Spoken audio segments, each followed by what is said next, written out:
Et coucou, c'est Mathilde, et Loïc. psychologue scientifique au micro du podcast Le Militant Psy, Le Militant Psy, c'est le podcast qui lit dans tes pensées et qui répond aux questions que tu ne t'étais jamais posées au regard de la société.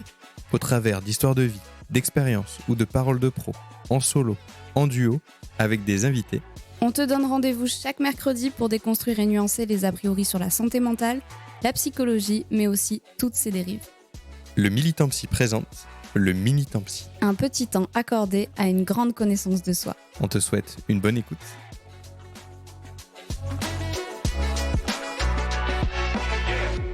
Bienvenue dans ce... Hunger Game. Bonjour tout le monde. J'allais dire dans ce troisième Militant Psy, mais je suis plus sûre en fait. Oh la chance. Non mais bienvenue dans ce petit temps psy. Aujourd'hui, bon, vous parlez psycho, j'allais dire, qui est étonné, mais on va vous parler d'un sujet qui est important pour nous et d'une notion qui est importante pour nous du coup. On voulait parler des origines en fait de certains troubles, parce que c'est vrai qu'on a souvent tendance à penser que l'origine doit être cherchée dans le passé, C'est ça. notamment dans l'enfance. Et c'est vrai qu'il y a des choses qui peuvent se trouver, des traumas ou même certains apprentissages se font dans l'enfance. Mais on sait aussi que parfois, aller creuser dans le passé pour aller chercher une origine particulière à notre trouble, ça va pas nous aider à guérir de ce trouble-là. Exactement. En fait. Et de manière générale, en fait, les prises en charge actuelles ne se fixent peu sur la recherche de la cause parce que c'est une entreprise qui est vaine parce que les troubles aujourd'hui, ou même d'ailleurs sans être dans un trouble, tout ce qui se développe dans la psychologie humaine est le fruit d'énormément de facteurs. La biologie, la génétique, notre environnement, ce qu'on a vécu, ce qu'on n'a pas vécu. Nos croyances, nos notre croyances. culture. Enfin, si quelqu'un arrive à trouver la cause d'un truc en particulier, fuyez. Oui, certains qui vont dire oui, mais par exemple, dans certains stress post-traumatiques, tu sais vraiment qu'il y a un trauma, mais le problème, c'est que face à un même événement, en fait, deux personnes vivant la même situation ne vont pas du tout déclencher les mêmes choses. Peut-être qu'il y en a un qui va déclencher un stress post-traumatique parce qu'il aura des vulnérabilités, parce qu'il y aura d'autres choses qui vont rentrer en jeu, alors que quelqu'un d'autre ne va pas du tout déclencher de stress post-traumatique. Je prends souvent cet exemple-là parce qu'on se dit, là, typiquement, il y a une cause. Alors, en fait, il y a un facteur déclencheur, Voilà ça, ou un facteur de risque. Ou un facteur de risque, mais effectivement, à un moment donné, parfois chercher l'origine absolue, une cause qui serait à la source de tous nos problèmes, c'est ce qui fait que parfois on fait des thérapies qui durent 10 ans parce qu'en fait on ne peut pas trouver. Et qui en plus vont pas fonctionner parce qu'une fois qu'on a trouvé la cause, ok, mais qu'est-ce qu'on en fait quoi ? C'est pour ça que les nouvelles thérapies actuelles et donc les thérapies dont on essaie de vous parler, les thérapies scientifiques, tirent leur source et leur façon de faire des études sur le fonctionnement humain. En fait, on part d'abord de comment fonctionne l'être humain et après on trouve des thérapies. Et du coup, c'est beaucoup plus fonctionnel. Et aujourd'hui, ce qu'on sait, c'est qu'on ne va pas s'intéresser à l'origine de la genèse d'un trouble, enfin en tout cas, tout ce qui va donner l'expression de la difficulté, mais plutôt, quels sont les facteurs aujourd'hui qui maintiennent et font développer les difficultés d'une personne ? Qu'est-ce qui fait qu'aujourd'hui, j'en suis là et je galère parfois sur certaines choses ? Pourquoi c'est pas parti ? Pourquoi ça se maintient ? Pourquoi je suis comme ça quoi ? Oui, en fait, on va aussi plutôt analyser les facteurs de maintien dans le présent et dans l'actuel, parce que c'est surtout dans le présent et dans l'actuel qu'on va pouvoir travailler en fait. Le passé, malheureusement, alors il y a plein de choses qui peuvent être faites, mais globalement, c'est surtout dans le présent qu'on peut mettre des choses en place. Et si on prend certaines psychopathologies comme une phobie, par exemple. Ouais, ça peut être pas mal de prendre une phobie pour vous expliquer. On va essayer de vous expliquer. Qui est un trouble qui est quand même assez simple en termes d'apprentissage dysfonctionnel qui se met en place et dans la façon dont ça s'exprime, etc. Enfin, une phobie, voilà. Enfin, tout le monde peut, dans sa vie, à un moment donné, développer une phobie. Oui, voilà. Ça, c'est vrai. C'est possible. Mais pour autant, une phobie, en fait, c'est clairement le fruit d'un conditionnement à un moment donné, plus que quelque chose à aller chercher dans l'enfance, quoi. Ouais, d'ailleurs, on pourra aller chercher dans l'enfance la phobie du pigeon ou autre chose. Ça risque d'être très long et la personne risque d'avoir très peur des pigeons pendant très longtemps. C'est ça. C'est un peu dommage. Oui, c'est ça. C'est que quand vous arrivez avec une difficulté, qu'est-ce que vous voulez ? Est-ce que c'est trouver les causes, chercher le pourquoi, tout ça, ou plutôt vous répondre à la question de « Ok, comment je fais pour m'en sortir ?» quoi. Et c'est ça qu'on aimerait essayer de développer plus tôt. dans cet exemple. Donc si on prend l'exemple de la phobie, comment ça se maintient, comment ça se passe? Bien sûr, il y a plein d'éléments d'une personne qui sont à prendre en compte, des facteurs de risque de développer quelque chose. Donc c'est ce qu'on se disait, la génétique, l'environnement, que des choses du coup sur lesquelles nous n'avons pas de contrôle ou plus de contrôle. Et il va y avoir peut-être effectivement un événement déterminant qui a fait basculer une personne, ou en tout cas qui a eu un impact dans la vie d'une personne. Il y a un déclencheur. Un déclencheur. Il peut y avoir un déclencheur. Mais ce déclencheur, c'est ce qu'on disait tout à l'heure, il va être soit juste un déclencheur mais il va rien se passer, soit il va vraiment précipiter les choses dans quelque chose de plus problématique comme une phobie. Et de cet événement va y avoir du coup des comportements et des pensées qui vont entraîner des difficultés. Donc par exemple... Oui, il faut donner un exemple, on va donner ça peut être un peu flou. Je suis tranquille, tout seul, petit, et là je me fais croquer la jambe par un chien. Je suis dans ma vie géniale et je me rends compte que les chiens, c'était quelque chose de dangereux. Du coup, je rentre chez moi, j'ai mal, je soigne mes blessures, tout ça. Banque de peau, on m'a pas bien accompagné, on m'a dit non mais ça va, c'est rien, n'aie pas peur et tout. On m'a pas trop aidé à gérer ça. Et petit à petit, j'apprends en tout cas, je me fais à l'idée que le chien, ça peut être dangereux. Oui, parce que tu te réexposes pas aux chiens. Alors voilà, c'est ça. Tu commences à éviter les chiens et que tu mets des stratégies en place qui sont absolument normales. Enfin, si tu as peur de te faire bouffer par un chien et tu as peur de mourir, clairement, tu vas éviter le chien. Je viens de me faire manger la jambe et j'ai la sensation... Enfin, je crois que le chien peut me faire beaucoup de mal. Qui n'est pas faux dans cette situation-là. À part que c'est une situation qui va se généraliser Exactement. À toutes les autres. Et c'est comme ça que se font les apprentissages. C'est que d'une situation, le cerveau généralise ça à toutes les autres. C'est ça. Et du coup, comme le chien était dangereux et il m'a croqué, tous les chiens sont dangereux, donc je vais plus vers les chiens. Ça commence comme ça, et puis après, finalement, je change de trottoir quand je croise un chien, je vais plus devant le portail de mon voisin parce qu'il a un chien, je me confronte plus aux images de chiens parce que ça me fait peur les chiens. Et là, tu as pris un exemple pour le coup de quelqu'un qui est petit, mais ça peut tout à fait arriver à l'âge adulte. Oui, bien sûr, ça pourrait être plus tard.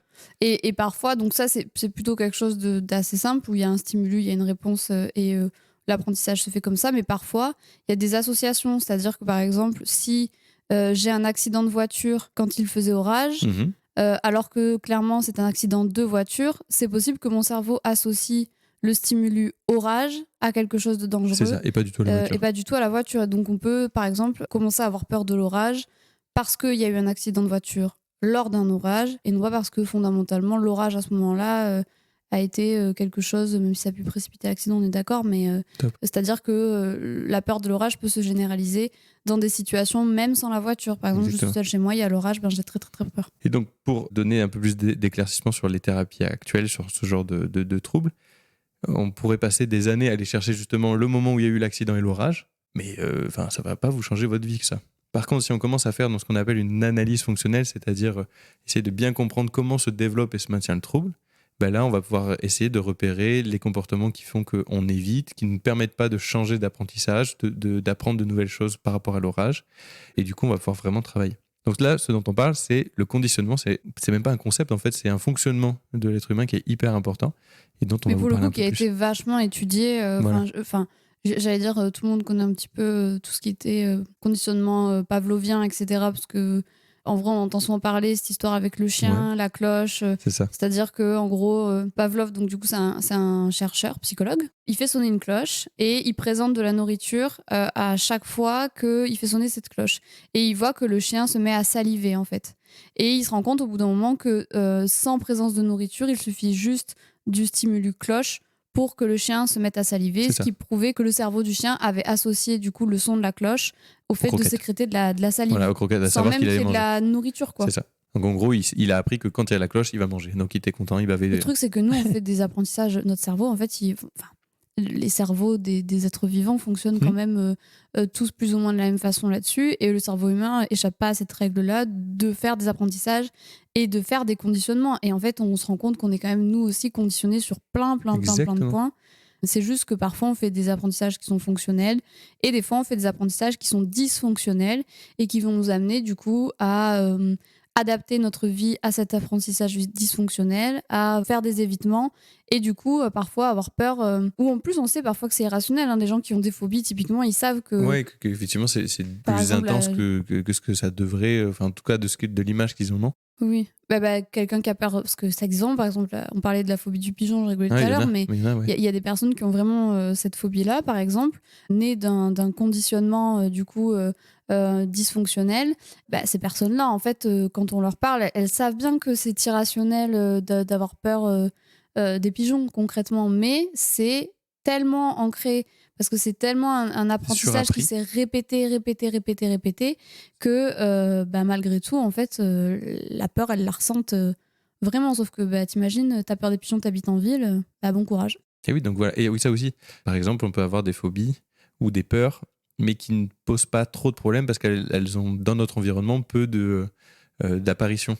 Je sais pas, moi, si j'ai peur des tigres, moi, à Montpellier, ça va. Je n'aurai pas de soucis. Oui.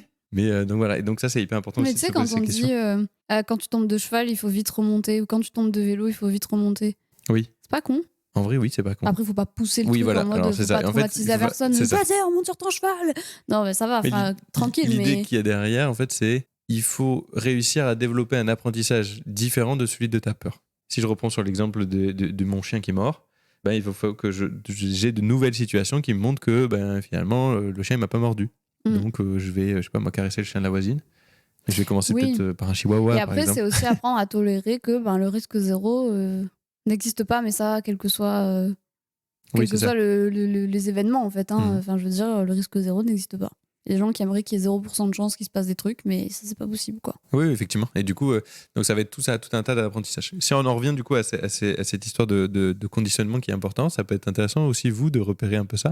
Parce que là, on parle de troubles particuliers, mais ça peut être aussi dans la vie de tous les jours. Je sais pas, moi, par exemple, je mange jamais... je vous donne des exemples à la con, mais genre de poireaux, parce que dans ma famille, on m'a toujours dit que c'était dégueulasse et qu'il fallait pas, et voilà. Et donc, du coup, par conditionnement, alors là, cette fois, c'est un conditionnement par imitation, vie de ma famille, je ne mange jamais de poireaux. Vicariant, c'est ça. C'est ça. Et donc, du coup, l'idée, c'est de prendre aussi conscience de toutes ces limites qu'on peut avoir dans notre vie et essayer d'aller vers autre chose. Ça peut être pas mal parce que ça peut nous faire sortir de principes, de choses qu'on s'est mis en place et qui ne nous permettent pas, en fait, finalement, d'explorer de nouvelles choses. Et donc, ça peut être intéressant d'aller à cette rencontre-là. Sans parler de troubles, là, pour les personnes qui nous écoutent, qui n'ont pas de difficultés particulières, ça peut être chouette de se poser ces questions-là. Ouais. Et est-ce que t'as des peurs particulières? Moi, je sais que les insectes. Alors, je sais pas s'il y a il y a de la peur, genre pour ceux qui piquent, genre les guêpes et tout, c'est vraiment pas ma passion dans la vie, quoi. Après, j'irai pas jusqu'à parler de phobie parce que je fais pas plus d'évitement que ça, à part quand il y en a un qui est vraiment près de moi où là, vraiment, j'ai envie de lui hurler dessus. Mais il y a aussi, tu sais, du dégoût, quoi. Des trucs, ça me dégoûte. Ouais, c'est ça. Le dégoût aussi, pareil, c'est un vrai conditionnement. C'est pour ça que, par exemple, il y a des gens qui adorent l'odeur de l'essence et d'autres pas du tout. Si vous adorez l'odeur de l'essence, regardez, mais certainement autour de vous, vos parents ou vos amis proches ou familles proches aiment l'odeur de l'essence. Du coup, ils vous ont appris à aimer cette odeur. Et est-ce que c'est je sais pas si tu penses la même chose que moi, mais non, mais tu sais, pour les sels. Alors ça, c'est différent. Et je crois que c'est un truc, ça, c'est le seul truc qui échappe à ça. Il y a des trucs un peu innés. Il y a quand même des trucs innés. Genre, par vomi exemple, et sel, oui, on est forcément dégoûté. Parce qu'en fait, il faut pas manger son caca. Ça, c'est pas bien, il faut pas le faire. Et donc, on est programmé pour pas le faire.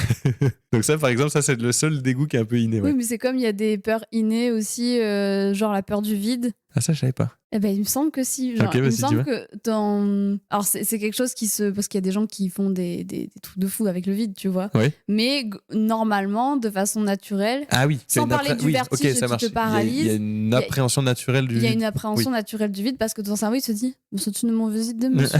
Faut pas le faire. » Faut pas le faire, ça, monsieur. Ouais, complètement. Faut pas se jeter. Donc là, voilà. Du coup, il y a quand même des trucs un peu innés comme ça. Et pour le dégoût, ouais, tu vois, je crois qu'il y a des trucs un peu...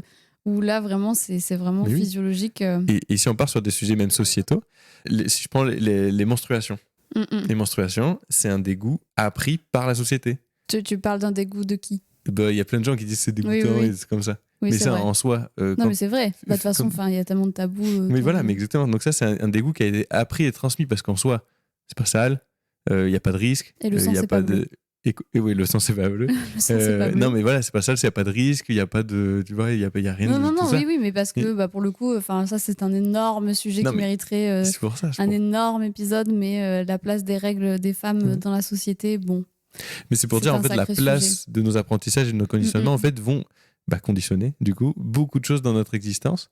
Et prendre conscience de ça, c'est aussi reprendre le contrôle sur toutes ces choses et se poser des questions aussi sur nos choix, sur nos principes, qui sont peut-être parfois juste qui n'ont pas lieu d'être. De toute façon, quand on parle des principes, déjà les principes de base, tu vois, c'est un peu limitant en réalité. Oui, voilà, mais c'est des conditionnements, de toute façon. Mais bon, donc il y a des conditionnements qu'on a qui font partie de nos habitudes et voilà. Et il y a des conditionnements, par contre, qui peuvent amener à des psychopathologies. Ouais, complètement. Et aujourd'hui, donc, les thérapies qui se basent là-dessus se sont basées sur les études du conditionnement humain pour développer les thérapies. Donc, c'est hyper important de garder ça à l'esprit. On va chercher ce qui fait que ton conditionnement, il reste. Ouais, voilà. Qu'est-ce qui maintient ton apprentissage, en fait? Donc, ce que vous devez retenir, c'est que la majorité de nos comportements sont conditionnés. Et donc, plus on se pose des questions et plus on est conscient de ça, et plus on peut agir en notre âme et conscience aussi. Et du coup, ça ne sert pas toujours à quelque chose d'aller chercher l'origine de tout, voire même ça sert globalement à rien. Après, comprendre et se comprendre et prendre conscience de certaines choses, c'est hyper important. Oui. Et on le fait aussi parce que toute psychothérapie efficace est une psychothérapie adaptée au patient, à sa vie, à son passé, etc. Mais à un moment donné, les choses qui se mettent en place, ce sont des choses qui se mettent en place dans le présent. Exactement. Et donc, partez du principe que, notamment pour des troubles comme les troubles anxieux et notamment les phobies, en général, c'est un apprentissage dysfonctionnel, répétitif qui s'est ancré, quoi. Exactement. Et plus largement, si du coup vous ne souffrez pas de psychopathologie, prenez un petit temps pour observer tout ça, tout ce que vous faites de manière automatique. On espère que vous avez passé un bon moyen moment court, je ne sais pas trop, que vous avez appris des petites choses, que ça vous aura fait réfléchir aussi sur d'autres. Nous, on vous souhaite une belle journée ou une belle soirée en fonction du moment où vous écoutez cet épisode. On vous dit à mercredi prochain. Et à très très bientôt. Et merci à Alice. Merci pour tout. Pour le montage de cet épisode. Merci. Cet épisode touche à sa fin, mais pas de panique. On se retrouve dès la semaine prochaine, toujours le mercredi pour un nouvel épisode. Sache qu'on aura toujours plaisir à lire ton avis ou même tes suggestions. Donc n'hésite surtout pas à t'exprimer. Et si d'ici là tu as des questions ou que tu veux suivre nos aventures, tu peux nous retrouver sur TikTok et Instagram. Les liens sont en description. On te dit à très bientôt. Et prends bien soin de toi. Très bien soin de toi.